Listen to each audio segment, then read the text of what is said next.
Good morning student. आज हम अध्ययन करेंगे भारतीय संविधान के अंतर्गत भारतीय संविधान की विशेषताओं के बारे में।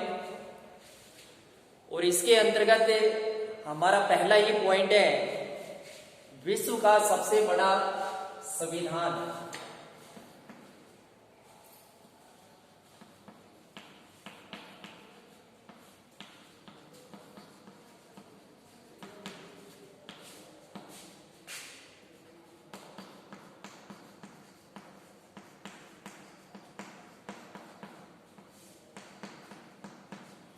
भारतीय संविधान की विशेषताओं के अंतर्गत हमारा पहला पॉइंट है लिखित तथा विश्व का सबसे बड़ा संविधान।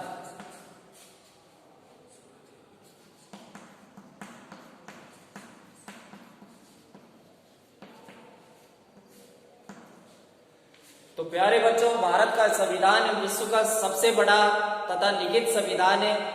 संविधान जो होते हैं मूलतः दो प्रकार के होते हैं, एक लिखित संविधान और दूसरा अलिखित संविधान। कुछ देश ऐसे हैं जिनके संविधान लिखित रूप में होते हैं तथा कुछ देश ऐसे हैं जिनके संविधान अलिखित होते हैं। तो भारत का संविधान जो है वो लिखित संविधान है तथा ब्रिटेन का जो संविधान है वह अलिखित संविधान है। इसी प्रकार से भारतीय संविधान लिखित होने के कारण भारतीय संविधान में 395 अनुच्छेद,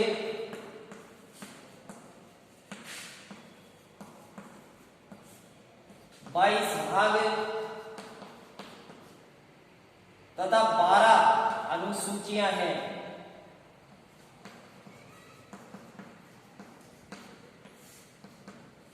भारत का संविधान कैसा संविधान है? लिखित संविधान है। और भारत के संविधान में 395 अनुच्छेद, 22 भाग तथा 12 अनुसूचियों का वर्णन किया गया है। इसी प्रकार से अमेरिका से अगर हम तुलना करें तो भारत की अपेक्षा अमेरिका का संविधान बहुत छोटा संविधान है। और भारतीय संविधान में प्रशासनिक व्यवस्था के अंतर्गत केंद्र तथा राज्य के मध्य शक्तियों का बंटवारा किया गया है। इसके बाद दूसरा पॉइंट है संघात्मक शासन व्यवस्था।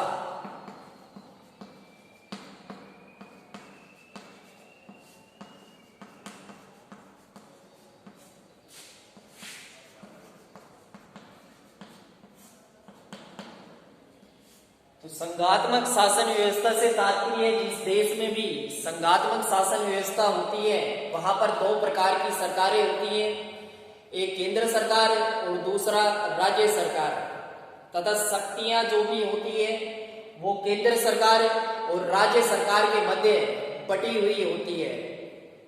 तो भारत में संघात्मक शासन व्यवस्थाएं तथा शक्तियों का बंटवारा केंद्र तथा राज्य के मध्य किया गया है। लेकिन शक्तियों के रूप में देखें तो केंद्र के पास राज्यों की अपेक्षा ज्यादा शक्तियां हैं तथा संघात्मक शासन व्यवस्था के अंतर्गत न्यायपालिका जो होती है वह स्वतंत्र होती है। इसके बाद अगला पॉइंट है हमारा एकल नागरिकता।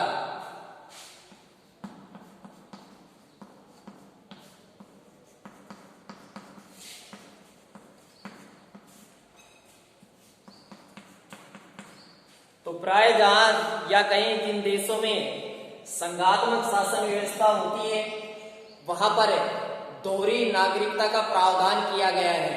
जिस प्रकार से अमेरिका में देखें कि शासन व्यवस्था तो संघात्मक है लेकिन वहां पर दोहरी नागरिकता का प्रावधान है।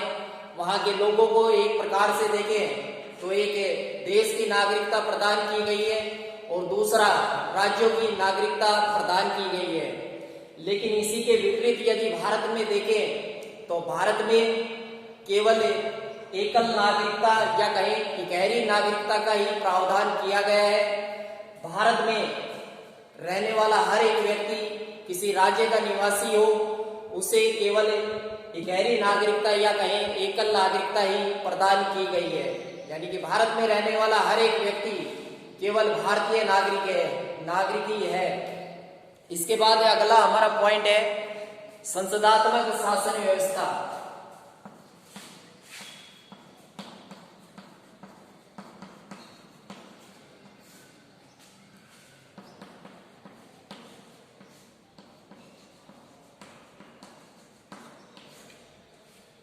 तो प्यारे बच्चों, जिन देशों में संसदात्मक शासन व्यवस्था होती है वहां पर शक्तियों का बंटवारा केंद्र और राज्य के मध्य निश्चित रूप से होता है और संसद के कुछ सदन भी होते हैं वहां पर। तो इसी प्रकार से भारत में संसदात्मक शासन व्यवस्था का प्रावधान किया गया है। न्यायपालिका, कार्यपालिका तथा व्यवस्थापिका के मध्य शक्तियों को समान रूप से विभाजित किया गया है। इसी के अंतर्गत यदि देखें तो कार्यपालिका में प्रधानमंत्री तथा मंत्री परिषद सम्मिलित रूप से कार्यपालिका कहलाते हैं और कार्यपालिका जो होती है वो अपने कार्यों के प्रति व्यवस्थापिका अर्थात संसद के प्रति उत्तरदायी होती है। इसके बाद अगला पॉइंट है हमारा वयस्क मताधिकार।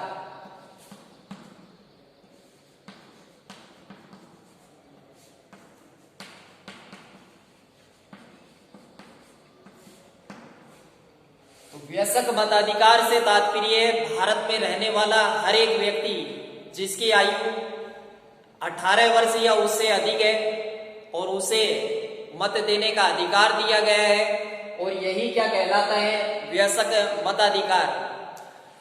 पहले जो संविधान के अंतर्गत व्यवस्था की गई थी कि हर एक भारतीय व्यक्ति उस समय या कहीं एक निर्धारित संघ की बात करें तो 1989 से पहले भारत में मत डालने की आयु 21 वर्ष थी, लेकिन 1989 में परिवर्तन कर दिया गया और भारत में वयस्क 18 वर्ष की आयु की चाहे महिला हो चाहे पुरुष हो उसे वयस्क माना गया। तो वयस्क मताधिकार निश्चित रूप से आप इस पॉइंट को समझ गए होंगे कि वयस्क अर्थात 18 वर्ष या उससे अधिक आयु का कोई भी व्यक्ति चाहे महिला हो चाहे पुरुष हो उसे मत डालने का अधिकार दिया गया है और यही क्या कहलाता है, वयस्क मताधिकार। इसके बाद अगला पॉइंट है हमारा मौलिक अधिकार।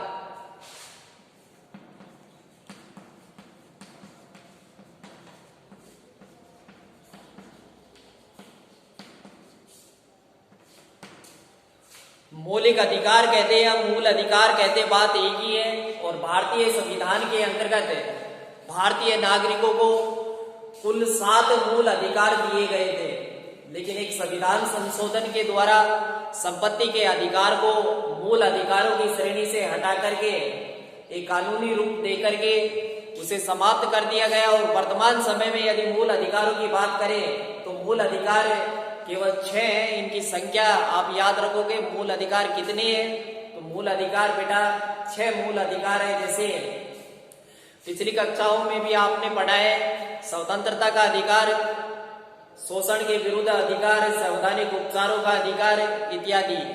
इनके बारे में हम पिछली कक्षाओं में विस्तृत रूप से अध्ययन कर चुके हैं। भारतीय संविधान में मूल अधिकारों की प्रेरणा अमेरिका के संविधान से ली गई है और भारतीय संविधान में अनुच्छेद 12 से लेकर के 35 तक मूल अधिकारों का वर्णन किया गया है तथा जो 22 भाग है उसमें से जो तीसरा भाग है उस तीसरे भाग में मूल अधिकारों के बारे में विस्तृत रूप से वर्णन किया गया है। मूल अधिकार यदि भारतीय व्यक्तियों को नहीं मिलते तो निश्चित रूप से जो भी सरकार आती वो तानाशाही करती। तो संविधान निर्माता ये बात अच्छी प्रकार से जानते थे कि लोगों को कुछ न कुछ अधिकार दिए जाए ताकि उनका सर्वांगीण विकास, पूरे तरीके से विकास हो सके। तो मूल अधिकार किस देश से लिए गए हैं या किस देश के संविधान से ग्रहण किए गए हैं? अमेरिका के संविधान से तथा भारतीय संविधान के भाग 3 में अनुच्छेद 12 से 35 तक है मूल अधिकारों का वर्णन विस्तृत रूप से किया गया है। इसके बाद हम अध्ययन करेंगे न्यायपालिका के बारे में।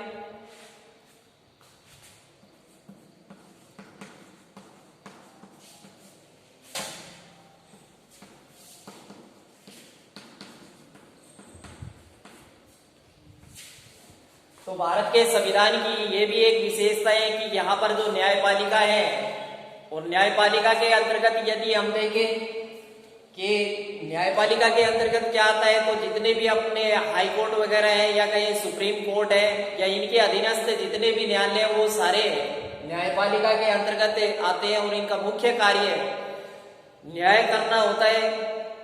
और ये जो न्याय करने का कार्य है विभिन्न प्रकार के जो जज होते हैं वही करते हैं। तो भारत में स्वतंत्र न्यायपालिका है, या कहीं जिस देश में संघात्मक शासन व्यवस्था होती है वहां पर न्यायपालिका स्वतंत्र होती है। तो भारत में न्यायपालिका कैसी है बच्चों? भारत में न्यायपालिका स्वतंत्र है और ये भी एक भारतीय संविधान की विशेषता है। इसके बाद अगला पॉइंट है हमारा नीति निर्देशक तत्व है।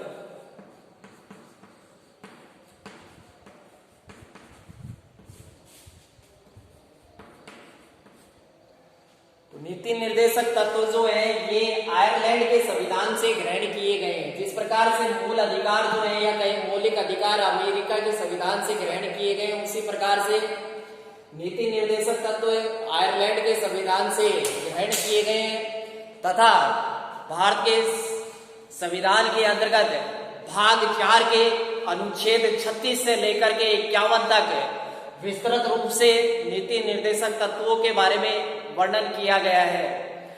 तो ये है हमारे भारतीय संविधान की विशेषताएं, और इसके अलावा भी बहुत सी विशेषताएं हैं, लेकिन 9th क्लास में जो हमारा सिलेबस है उसी के अकॉर्डिंग चलेंगे। और ये पॉइंट जो है आपने पिछली कक्षाओं में भी पढ़ा है, 6th में 7th में भी हमारे ये टॉपिक था, 8th क्लास में भी हमारे ये टॉपिक था। तो इसको आप इसी प्रकार से याद करेंगे। एक बार फिर दोबारा से थोड़ा सा मैं रिपीट कर देता हूं भारतीय संविधान की विशेषता। तो विश्व का सबसे बड़ा सब लिखित और सबसे लंबा संविधान है। भारत के संविधान में 395 अनुच्छेद, 22 भाग तथा 12 अनुसूची है। संघात्मक शासन व्यवस्था की बात करें तो संघात्मक शासन व्यवस्था में केंद्र और राज्य के मध्य शक्तियां बटी हुई होती है, और भारत में केंद्र और राज्य के मध्य शक्तियां बटी हुई है। लिखित संविधान है हमारा, विश्व का सबसे बड़ा संविधान है। इसी प्रकार से संसदात्मक शासन व्यवस्था है और संसद के 2 सदन है, लोकसभा और राज्यसभा। वयस्क मताधिकार, प्रत्येक भारतीय जिसकी आयु 18 वर्ष या उससे अधिक है उसे वयस्क माना गया है और उसे मत देने का अधिकार है। यही क्या कहलाता है? वयस्क मताधिकार। मौलिक अधिकारों की बात करें तो मौलिक अधिकार या कहीं मूल अधिकार कुल 6 है, लेकिन जब संविधान का निर्माण हुआ था उस समय मौलिक अधिकारों की संख्या 7 थी, लेकिन संपत्ति के अधिकार को इस श्रेणी से हटा दिया गया है और वर्तमान समय में 6 मौलिक अधिकार है।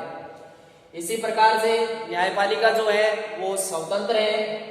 नीति निर्देशक तत्व है, नीति निर्देशक तत्व आयरलैंड के संविधान से ग्रहण किए गए हैं। तो आज इतना ही अध्ययन करेंगे और इसको आप HW के रजिस्टर में नोट करेंगे। धन्यवाद।